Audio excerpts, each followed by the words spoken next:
찬양하고 기뻐하며 그 환난 속에서 주님을 따라가는 것이 아니라 폭풍 한설에서도 그 폭풍을 뚫고 눈보라를 뚫고 주님을 따라가는 것이 아니라 우리는 거기에 주저앉아 버리며 정녕 출애굽했던 이스라엘 백성들처럼 광야에서 불만과 불평을 쏟아냈던 그 이스라엘 백성처럼 그렇게 하나님 앞에 불만하고 불평하며 원망하며 그렇게 살아갈 때가 너무나 많다라는 거죠. 그러나 진실로 사람이 주된 목적이 뭐냐? 하나님 우리를 창조하신 주된 목적이 뭐냐? 하나님께 영화롭게 하기 위함이라는 거예요. 그것도요, 잠시가 아니라 일시적인 것이 아니라 즐거울 때나 괴로울 때나 슬플 때나 정녕 기쁠 때나 언제든지 영원토록 하나님을 기뻐하며 즐거워하며 그 하나님과 동행하는 삶을 살아가는 것, 이것이 하나님께서 우리를 창조하신 주된 목적이요 뿐만 아니라 예수 그리스도를 믿는 사람들의 주를 기뻐하는 삶이 되는 줄 믿습니다. 할렐루야. 한마디만 해서 빛의 자녀들은 기쁜 마음으로 주를 따르는 삶이라는 거예요. 주를 기쁘시게 하며 살아가야 됩니다. 예수를 믿고 빛의 자녀들이 되었으므로 빛의 자녀들이 삶을 살아가야 된다는 거예요. 빛의 자녀의 열매를 맺는 삶을 살아가야 될 줄 믿습니다. 그래요. 그래서 저는 우리 광민교회 성도들이 빛의 자녀답게 살기를 원해서 본문의 말씀을 강조하고 또 강조하고 있는 것입니다. 사무엘하 7장에 보면 여호와께서 다윗의 주의 모든 원수들을 무찌르사 다윗 왕이 궁에서 평안히 살게 하신 때에, 다시 말해서 하나님께서 다윗 주위에 있는 모든 강대국들을 뭐 했어요? 다 무찔러 주시고 태평성대를 누리는 그때에 다윗이 뭐라고 얘기하냐면 다윗이 마음이 편치 않았다라고 말합니다. 왜 편치 않았어요? 뭐라고 얘기하냐면 나는 백향목궁에서 살거늘 하나님의 궤는 휘장 가운데 있도다. 그래서 편치 않다는 거예요.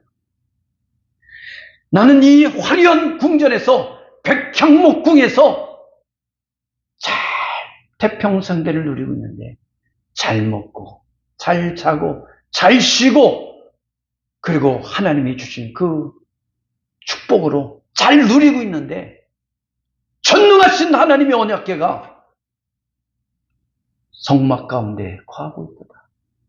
내 마음이 편치 않다는 거야. 그래서 역대상 22장에 이런 말씀합니다. 하나님을 위해 성전을 짓기 원합니다. 성전을 짓기 위한 각종 재료들을 뭐 했어요? 준비하기 시작하는 것을 보게 됩니다. 다윗이요. 나는 백향목궁에 거하는데 하나님의 휘장 가운데 있사오니 하나님의 언약궤가 휘장 가운데 있사오니 내가 하나님 앞에 성전을 지어드리기를 원합니다. 그래서 석궁들을 시켜서 하나님이 전을 건축할 돌들을 다듬게 합니다. 뿐만 아니라 문짝이 목과 거물 못에 쓸 철을 한없이 준비시키게 합니다. 셀 수 없는 옷을 준비시키고 두로와 시돈의 백향목을 무수히 들여와서 준비하게 합니다. 그러니까 다윗은 진심이었어요. 하나님이 성전을 지어드리는데 진심이었다는 거예요. 그래서 자기가 갖고 있는 모든 힘을 다해서 하나님이 성전을 짓기 위해서 돌을 준비하고 뿐만 아니라 철들을 준비하고 놋돌을 준비하고 그리고 백향목들을 준비했다라는 것이죠. 그런데 하나님이 제동을 겁니다. 다윗아, 성전 짓는 것을 네가 성전을 짓는 것을 나는 기뻐하지 않아. 왜요? 왜 다윗이 성전을 짓는 것을 기뻐하지 않았습니까? 이렇게 열심히, 이렇게 열정적으로 성전을 짓기 위해서 정녕 온몸을 던져가며 모든 성전에 필요한 재료들을 준비하고 있는 이 다윗의 그 중심과 그 열정을 생각한다면 박수를 쳐줘야 되잖아요. 그래, 다윗아 훌륭하구나. 진실로 네가 최고다. 근데 하나님은 아니, 멈춰라. 나는 네가 성전을 짓는 것을 기뻐하지 않아. 여러분, 맥 빠지는 얘기 아니에요? 맥 빠지잖아요. 왜요? 왜 내가 성전을 짓지 못합니까? 하나님 뭐라 그러시죠? 너는 손에 너무 피를 많이 흘렸다. 전쟁을 너무 많이 했느라 땅에 너무 많은 피를 쏟았느라. 그러기에 네 손으로 하나님의 거룩한 성전을 짓기에는 역부족이라는 거죠. 거룩하신 하나님의 성전에 피 묻은 손으로 성전을 짓는 것은 합당하지 않다라는 거예요. 너의 중심, 너의 그 진심, 너의 그 열정, 나를 사랑하는, 나를 향한 사랑, 이거는 누구보다도 내가 잘한다. 그러나 네 손에 전쟁으로 인해서 수많은 피를 흘렸기 때문에 그 손으로 하나님의 거룩한 성전을 더럽히는 것은 내가 기뻐하지 않는다. 그 성전을 짓는 것을 기뻐하지 않는다. 대신에 평화의 왕 솔로몬을 통해서, 네 아들 솔로몬을 통해서 성전을 짓게 하겠노라.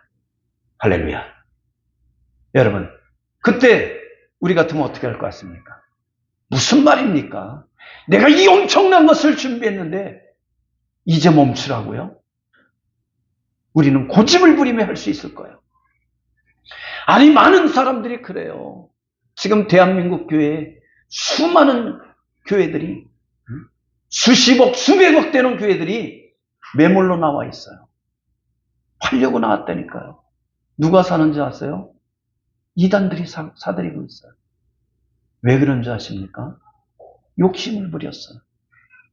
하나님이 기뻐하지 않는데도 인간적인 마음속에 빚을 내서 그 교회를 짓기 위해서 별 수단과 방법을 가리지 아니하고 짓다가 짓기는 했는데 그 빚을 감당하지 못해서 뭐 했어요? 지금 매몰로 나오고 있다라는. 경제가 어렵고 힘든 시기 IMF를 거치고 뿐만 아니라 코로나를 거치면서 와르르 무너지고 있는 거예요. 무조건 교회를 짓는다고 하나님이 기뻐하는 게 아니라는 거예요. 하나님께서는 다윗에게 나는 다 준비했습니다.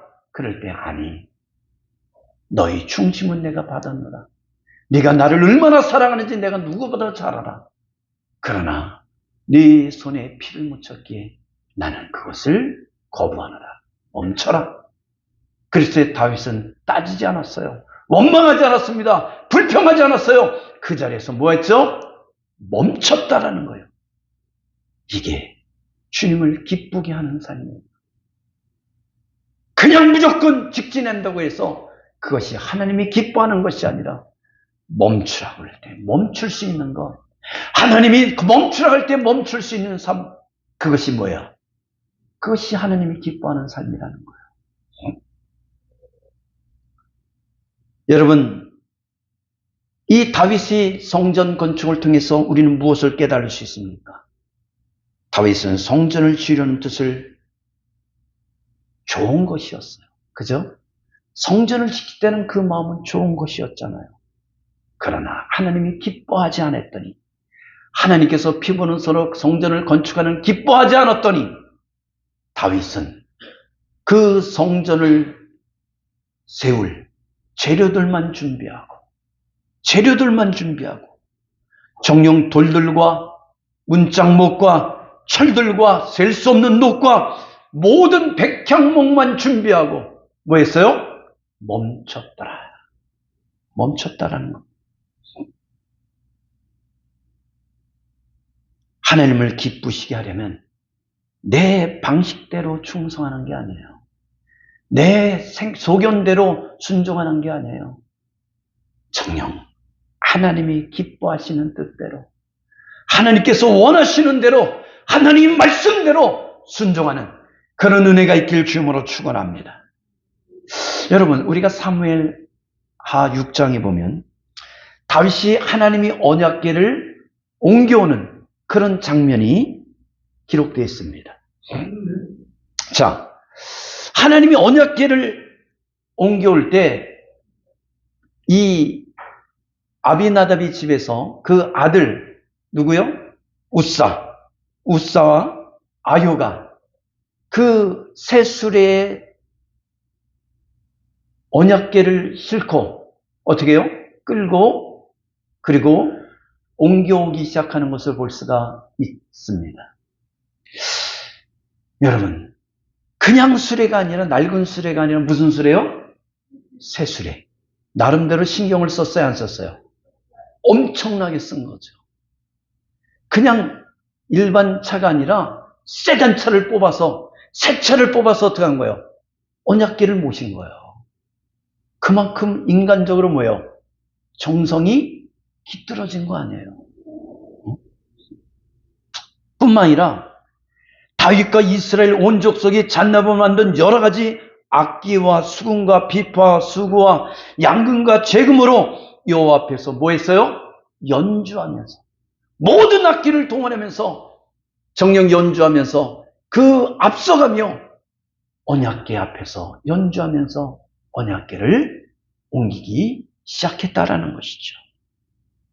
근데 저희들이 낙원 타작마당에 일어났을 때 소들이 뛰기 시작했어요. 소들이 뛰기 시작하니까 이 언약궤가 떨어질까봐 이 우사가 그만 언약궤를 뭐 했어요? 잡았어요. 근데 성경은 뭐라는지 아십니까? 하나님께서 우사의 잘못함을 인하여 진노하사 저를 치시자 우사가 하나님의 궤 옆에서 죽었더라 라고 말합니다. 무엇이 잘못된 것이죠? 여러분, 뭐가 잘못된 것 같아요? 우리가 가만히 읽어봐도 새 수레에 싣고서 언약궤를 싣고서 옮겨갔어요. 소가 뛰니까 언약궤가 떨어지면 안 되잖아요. 그래서 우사가 그 언약궤를 붙잡았어요. 뭐가 잘못됐죠? 일반 사람들이 보면 아무 잘못한 게 없어요. 너무나 당연한 것이고, 야, 너무 잘했는데? 그렇게까지 생각할 수 있는 분야가 아닙니까? 그런데 여기는 치명적으로 잘못된 두 가지가 있습니다. 첫째는 뭐냐면 언약궤를 새 수레에 싣고 옮긴 것이 잘못된 거예요. 언약궤는 새 수레에 싣고 옮기는 것이 아니라 비행기에 싣고 옮기는 것이 아니라 배에 싣고 옮겨가는 것이 아니라 어떻게 해야 되죠? 제사장들이 어깨에 메고 옮겨가야 되는 거예요. 어깨에 메고 옮겨가야 되는 거예요. 여러분, 요즘 사람들은 그렇게 말할 수 있습니다. 아, 구시대 방법입니다. 정녕 시대에 뒤떨어진 방법입니다. 아니, 새 수레가 있는데, 새 전차가 있는데, 새 차들이 있는데, 아니, 그 무거운 것을 어깨에 메고 옮깁니까? 이런 바보 같은, 이런 멍청한 짓이 어디 있습니까? 라고 항의할 수 있어요. 근데 성경에는, 율법에는, 언약궤는, 하나님의 임재를 상징하는 언약궤는 제사장들이 어깨에 메고 옮겨야 될 것이니라. 할렐루야. 이게 뭐예요? 하나님이 기뻐하는 뜻대로 하라는 거예요. 네 생각대로 하지 말고, 네 좋은 소견대로 하지 말고 하나님의 뜻대로 하라는 거예요. 하나님 말씀대로 하는 겁니다. 신앙생활은 내 소견대로 하는 것이 아니라 하나님의 뜻대로 하는 거예요. 성경 말씀대로 하는 거예요. 그것이 귀찮을 수 있어요. 힘들 수 있습니다. 굳이 그렇게 해야 됩니까? 굳이 그렇게 해야 돼요? 그렇게 해야 된다니까요. 그렇게 했을 때 하나님께서는 놀라운 은혜와 축복을 다윗과 그리고 이스라엘 땅에 임하게 하셨다라는 거예요. 할렐루야. 또 하나는 뭐냐면 우사가 언약궤에 손을 댄 것이 치명타였다는 거예요. 여러분, 언약궤를 만질 수 있는 것은 누구만 만질 수 있어요? 제사장만 만질 수 있는 거예요. 그것도 아무 때나 만져서는 안 돼요. 옮겨갈 때, 또 내려놓을 때. 옮겨갈 때와 내려놓을 때만 만지는 거지, 아무 때나 그것을 또 만져서는 안 되는 거예요. 제사장들도. 왜요? 거룩하신, 전능하신 하나님의 임재의 상징이기 때문에 그래요. 그런데 제사장도 아닌 우사가 세술에 싣고 옮긴 것도 잘못인데 정녕 인간적으로는 그 언약궤가 떨어질까봐 그걸 붙든 자체는 대견하잖아요. 인간적으로 괜찮잖아요. 근데 하나님은 아니라는 거예요. 언약궤는 하나님의 임재를 상징하기 때문에 그것을 만질 수 있는 자는 구별된 제사장만이 할 수 있다는 것이죠. 근데 제사장이 아닌 누가? 우사가 그것을 만졌다라는 것은 성경 말씀대로 하나님 보시기에 잘못되었다라고 말씀하는 거예요. 그 결과는 뭐예요? 그 자리에서 즉사했다라는 겁니다. 그래요. 진실로 우리 생각에 옳은 것이 하나님이 기뻐하는 일이 아니라는 것을 깨닫기를 원합니다. 그래서 하나님이 기뻐하는 그런 삶을 살려면 어떻게 되느냐? 하나님이 즐거워하는 삶을 살려면 어떻게 되느냐? 하나님께서 원하시는 삶을 살려면 어떻게 되느냐? 하나님 말씀대로 순종하시길 주님으로 축원합니다. 그래서 우리는 주의를 무릅쓰고 어떻게 하는 거예요? 주 앞에 나와 예배드리는 거예요. 얼마나 좋은 방법이 얼마나 많아요. 인터넷이 범람하고 모든 미디어가 넘쳐나는 세상 속에 이렇게 저렇게 예배드리려면 여러 가지 방법들이 있잖아요. 그럼에도 불구하고 우리가 꾸역꾸역 주님의 전을 찾는 이유는 하나님께서 기뻐하시는 방법이기 때문에 그래요. 이를 통해서 하나님께서는 영광을 받으시고 이를 통해서 하나님 전에 임하는 심령들에게 하나님께서는 그들이 기도에 기도를 기르시고 기울이시고 하나하나 조목조목 응답하는 역사가 일어난다라는 것을 깨닫길 바랍니다. 할렐루야. 그래서 내 방식대로 이 신앙생활을 하지 마시기 바랍니다.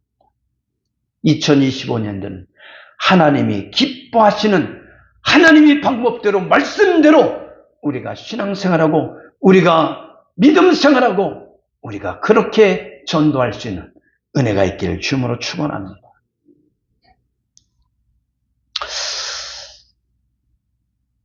두 번째는 뭐냐면 빛의 자녀를 삼은 어둠에 참여하지 말라는 거예요. 따라합시다. 어둠에 참여하지 말라. 우리가 11절 한번 읽어볼까요? 시작. 너희는 열매 없는 어둠의 일에 참여하지 말고 도리어 뭐하라? 책망하라. 여러분, 어둠에는 뭐가 없어요? 빛이 없어요. 빛이 없으면 뭐가 없는 거예요? 열매가 없어요.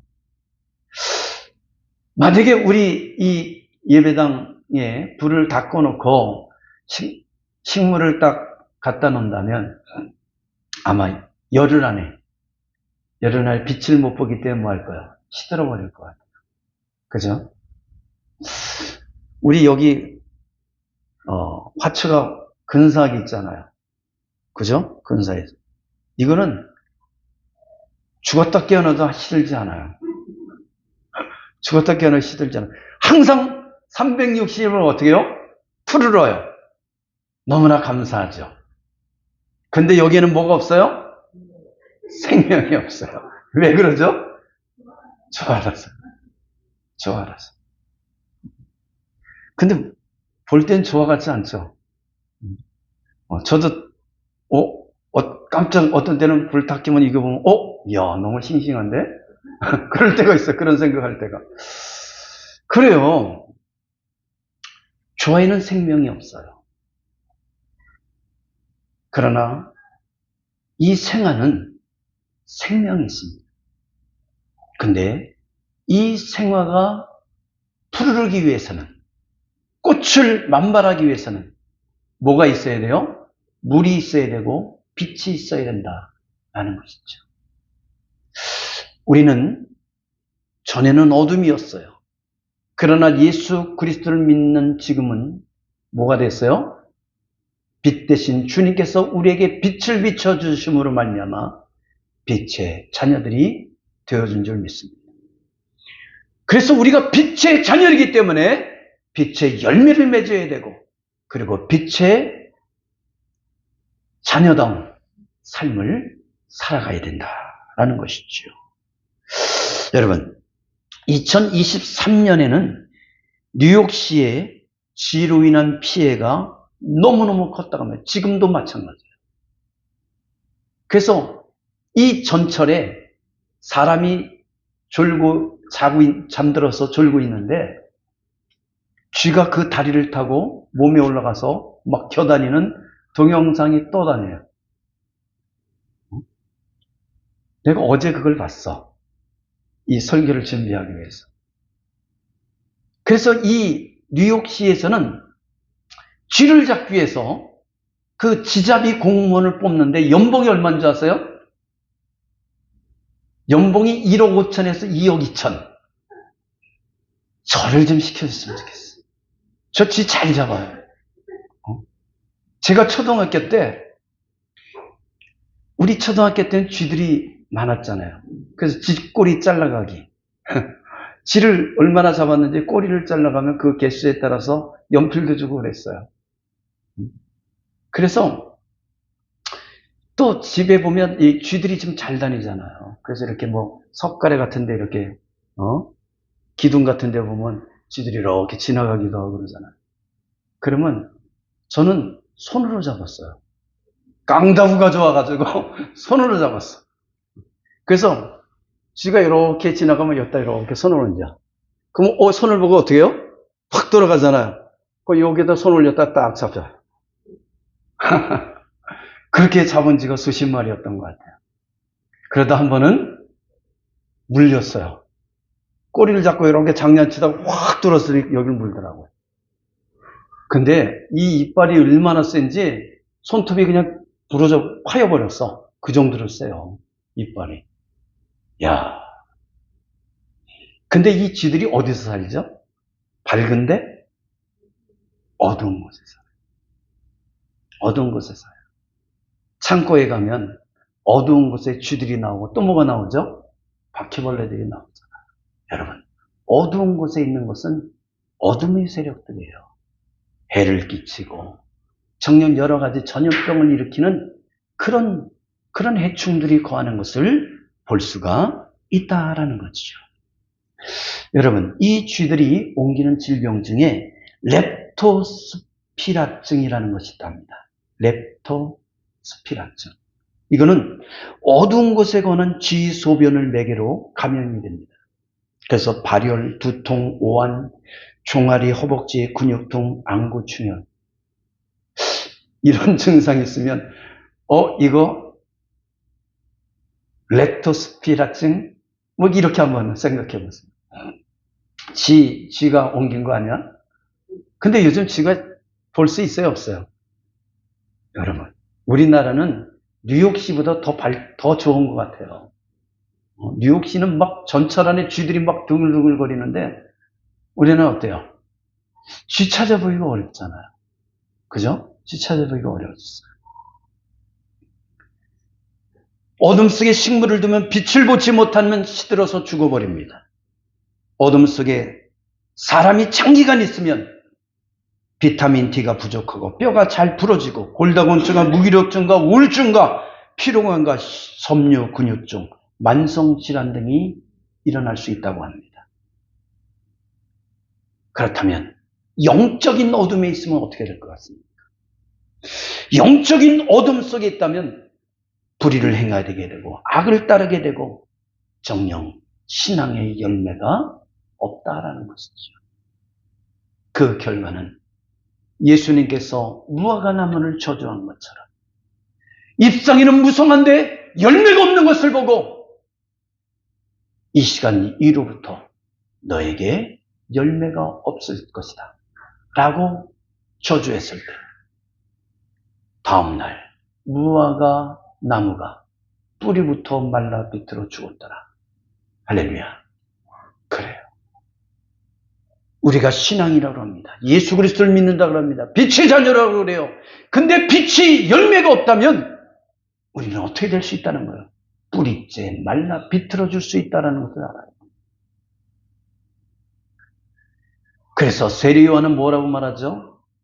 이미 뿌리에 도끼자루가 꽂혀 있으니 열매를 맺지 못하는 나무마다 뭐하게 될 것이다?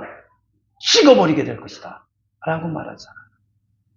그래서 우리는 새해에는 빛의 열매를 맺어가는 은혜가 있길 바랍니다. 어둠에 참여하는 것이 아니라 어디에 참여해야 된다고요? 빛 가운데, 주님의 말씀 가운데 거해야 된다는 거예요. 근데 왜 사도 바울이 어둠에 참여하지 말라고 왜 그랬다고 그랬어요? 이 에베소 지역은 뭐를 믿는다고 그랬어요? 무슨 신전이 있다고 그랬어요? 아데미 여신이 있다고 그랬잖아요. 그래서 아데미 여신을 숭배했어요. 축제일이 되면 이 아데미 이 여신의 여사제들과 거기에 참석한 모든 축제에 참석한 이 참가자들이 막 부둥켜 엉켜서 음란과 광란의 축제를 벌였다라는 거예요. 그러니까 이 예배소에서 예수를 믿는 사람들이 이 축제에 참여해도 되는 것인가? 예수를 믿고 나서 고민했다라는 거죠. 그때 바울이 그러는 거예요. 왜 우상 숭배하는 데 참여하느냐? 왜 어둠의 세력이 있는 것에 너희들이 참여하느냐? 너는 빛의 자녀들이 아니냐? 빛의 자녀들이 왜 아드의 신전에 가서 그 우상들을 섬기고 있느냐? 왜 그 음란하고 광란스러운 축제에 너희들이 참여하고 있느냐? 거기에 참여하지 말라라고 외치고 있는 거예요. 여러분, 세상에 우상의 축제에 참여하시길 마시길 바랍니다. 정녕 우리는 그 축제에 참여할 그 여력으로 주님 앞에 나와 예배하고 기도하며 부르짖는 은혜가 있길 축원합니다. 미국의 도로시 나탈락 박사가 최근 2년 동안 템플브일 대학 락뮤직이 식물에 미치는 영향에 대해 지속적으로 실험했습니다. 박사는 하루에 3시간씩 락뮤직 그리고 사탄적인 음악을 식물에게 들려주었습니다. 한 달도 못 가서 끔찍한 결과가 나왔다고 합니다. 어린 호박에 주름살이 생겼어요. 여러분, 어린 호박이 탱탱해야 되잖아요. 근데 뭐가 생겼어요? 주름살이 생겼어요. 락 음악, 사탄적인 음악을 들었더니 한 달 동안. 뿐만 아니라 토마토는 납작해졌다고 합니다. 옥수수는 구부러졌어요. 옥수수가 곧바르잖아요. 곧잖아요. 그죠? 근데 이 옥수수가 구부러져 버렸어요.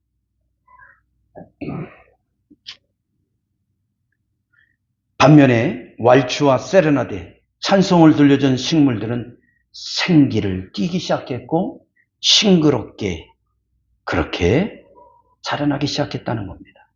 뿐만 아니라 열매도 알차고 그리고 탱글탱글하게 윤기 있게 그렇게 맺혔다라는 것이죠. 식물도 듣기 좋은 것과 듣기 싫은 걸 안다라는 거예요. 사탄적인 음악과 그리고 생명을 살리는 음악을 그도 안다라는 것을 말해주고 있죠. 그러기에 정녕 여러분들은 세상적인 소미 소리에 귀를 기울이지 말고 하나님의 찬송의 소리에 귀를 기울일 주님으로 축원합니다. 복음성에 귀를 기울일 주님으로 축원합니다. 자녀들에게 하나님의 말씀을 들려주세요. 자녀들에게 생명의 말씀을 들려주세요. 저들이 그 말씀을 먹고 자라다 보면 저들이 지혜가 세상의 빛을 발하는 그런 역사가 일어나게 될 줄 믿습니다. 진짜라니까요. 저는 100% 확신할 수 있다니까요. 유명하지 않아도 괜찮아요. 세계적인 인물이 되지 않아도 괜찮습니다.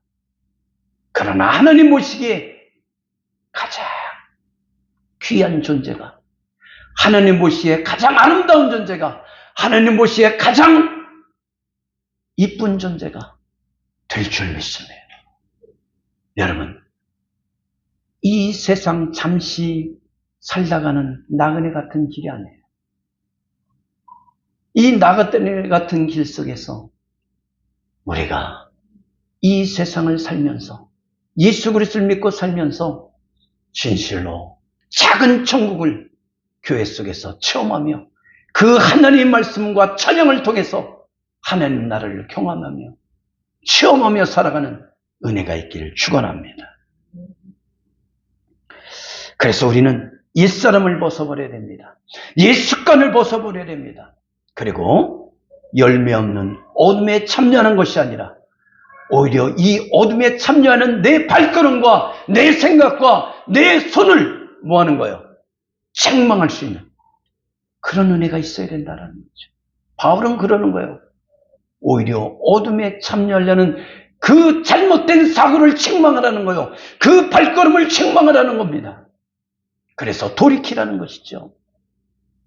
그래서 아담이 여신의 축제에 참여하는 것이 아니라 오히려 하나님의 교회 와서 예배의 축제에 참여하라고 그렇게 당부하고 또 당부하고 있는 말씀이 본문의 말씀입니다. 끝으로 빛의 자녀의 삶은 뭐냐? 영적인 잠에서 깨어나라는 거예요. 따라합시다. 영적인 잠에서 깨어나라. 그래서 깨어나라는 거예요. 잠에서 깨어나라는 겁니다. 우리가 14절 한번 볼까요? 시작. 그러므로 이르시기를 잠자는 자여 깨어서 죽은 자들 가운데서 일어나라. 그리스도께서 너희에게 비추이시리라 하셨느니라. 아멘. 여기서 잠자는 자여, 그냥 육체가 피곤해서 잠자는 자를 말합니까? 아니죠. 신앙의 잠을 자는 사람, 영적인 잠을 자는 사람들을 지칭합니다. 영적인 잠을 자는 자여 깨어나라. 새해에는 영적인 잠에서 깨어나는 은혜가 있길 축원합니다. 여러분, 사사시대 사사들 중에 여러분 기억나는 사사 누가 있습니까? 우리가 오후 예배 때 사사에 대해서 강의하고 있는데 그 중에 삼손이라는 사사가 있어요. 누구요? 삼손 하면 여러분 생각나는 게 뭡니까? 힘이 세다. 나는 그래서 어렸을 때 그런 생각을 했어요. 헤라클레스와 삼손과 싸우면 맞짱 뜨면 누가 이길까? 누가 더 셀까? 이런 쓰잘데없는 질문 많이 하죠. 그래서 삼손과 헤라클레스가 싸우면 과연 누가 이길까? 뭐 이런 생각도 한 적이 있습니다. 엄청나게 셌던 것을 우리는 성경을 통해서 알 수 있습니다. 그런데 삼손이 힘만 센 것이 아니라 삼손은 특별한 하나님의 택한 사람이었어요. 그걸 우리는 뭐라 그러죠? 나시린이라 그렇게 말해요. 나시린으로 태어났습니다. 머리에 삭도를 대지 않았습니다. 뿐만 아니라 독주를 마셔서는 안 됩니다. 뿐만 아니라 뭘 먹으면 안 되죠? 부정한 것을 먹어서도 안 되고 접촉해서도 안 되는 사람입니다. 이건 뭘 의미하죠? 하나님께 드려졌다라는 거예요. 세상과 구별됐다. 너는 거룩한 자다. 하나님의 거룩한 자다. 구별된 자다. 그래서 세상이 속세워. 너는 뭐예요? 결탁해서는 안 된다. 구별된 삶을 살아가야 된다. 하나님께 영광 돌리며 살아가는 사람이라는 것을 지칭하고 있다는 거죠. 삼손은 하나님께서 특별한 힘을 주었습니다. 힘이 너무 장사했어요. 여러분, 사자를 염소 새끼 찢듯이 찢어버렸대요. 이해가 돼요, 안 돼요? 사자를요? 너무 사자를 우습게 보면 안 돼요. 우리는 사자 앞에 서면 오금이 저려서 그냥 거기서 주저앉을 거예요. 그 정도로 어마무시한 힘과 기세를 갖고 있는 동물이죠. 근데 이 삼손이 이 사자를 딱 만났을 때 어떻게 했어요? 입을 양손을 잡고서 찢어버리겠다라는 거야. 어마어마한 힘이죠. 뿐만 아니라 낙타 턱 뼈를 가지고 블레셋 1000명을 두들겨 죽였다 해요. 이게 가능해요? 한 사람 때려도 어떻게 해요? 지치는 거 아니에요? 어떤 때는 자녀들이 말을 해서 회초리 종아리거든 회초리를 때리다 보면 힘들어서 못 때려. 그잖아요. 근데 1000명을 이 낙탑 턱뼈를 가지고 쳐서 죽였다라는 거예요. 적들을 그렇게 진멸했다는 거죠. 놀라운 능력이죠. 왜 그런 힘을 주었습니까? 너는 이스라엘 사사로 블레셋에서부터 이스라엘을 지키라는 사명을 받았기 때문에 그 어마어마한 힘을 주었어요. 그런데 이 힘을 하나님의 뜻대로 명령대로 사용한 것이 아니라 자기의 과시용으로 사용했다라는 거예요. 뿐만 아니라 삼손은 구별된 삶을 살지 않았습니다. 술에 빠졌습니다. 미녀의 치마폭에 빠졌다라는 거죠. 누구죠? 그 미녀가 누구였습니까? 드릴라. 난 천국에 가면 드릴라가 없겠네요. 과연 그렇습니다. 이 드릴라의 치마폭에 빠져서 그 결과가 어떻게 됐죠? 힘이 근원이 되는 머리카락이 잘라버렸다라는 거예요. 뿐만 아니라 블레셋 잡혀서 눈알이 빠져버리고 감옥에 들어가서 맷돌을 돌려야 되는 그런 구구한 모습이 되었어요. 또한 다곤 신전에서 원숭이처럼 재주를 부려야 되는 그런 한심한 모습이 되었다는 거예요. 여러분, 나신으로서 하나님이 구별된 자로서 사사로서 이스라엘 백성을 구원할 자가 술에 빠지고 여인의 치마폭에 빠져서 결과적으로 어떻게 됐습니까? 블레셋에 붙들려서 눈알이 빠지고 노예가 되어서 맷돌을 돌리고 재주를 부리는 원숭이 신세가 되었다라는 거예요. 모든 것을 다 잃고 정신을 차려보니 그때서야 내가 얼만큼 만신창이가 됐는지를 깨달은 것이죠. 내가 얼만큼 기가 막힌 인생을 살았는지를 깨달은 거예요. 하나님이 주신 그 엄청난 은혜를 다 놓쳐버리고 뺏겨버린 신세가 되었다는 것을 그때서야 깨달았다는 것이죠. 그래서 어떻게 합니까? 하나님께 마지막 기도를 드리잖아요. 나에게 힘을 주시옵소서. 나에게 마지막 원수를 갖고 죽을 수 있게 하여 주옵소서. 그래서 블레셋 사람들이 나의 두 눈을 뺀 원수를 단 한 번에 갚게 하여 주옵소서. 단번에 갚게 하여 주옵소서. 그런 기도를 하나님께서 들어주시잖아요. 그래서 다곤 신전에 버티기는 두 기둥에 서서 그 기둥을 밀었더니 다곤 신전이 무너져 내리고 그런 말미암아 살아생전 죽인 블레셋을 죽인 그 인원보다 이 한 번에 죽인 그 생명이 더 많았더라. 할렐루야. 그래요. 그렇습니다. 우리가 영적인 잠을 자게 되면 누구 꼴이 될 수 있다는 거예요? 이 삼손 꼴이 될 수 있다는 거예요. 어마무시한 힘을 주었고 어마무시한 하나님의 능력을 주셨으며 어마무시한 하나님의 은총과 축복을 주었는데 영적인 잠을 잤더니 눈알을 빼앗기고 뿐만 아니라 정령 블레셋들에게 잡혀가서 맷돌을 돌리고 그리고 원숭이처럼 재주를 부려야 되는 그런 기가 막힌 꼴을 당하게 되었다는 것.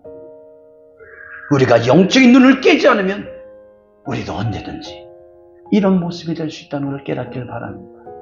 깨어서 다시 한번 와신상담하고 하나님께 나의 인생을 나의 삶을 드릴 수 있는 그런 우리 광민의 성도 되길 주님으로 축원합니다. 축원합니다. 기도합니다.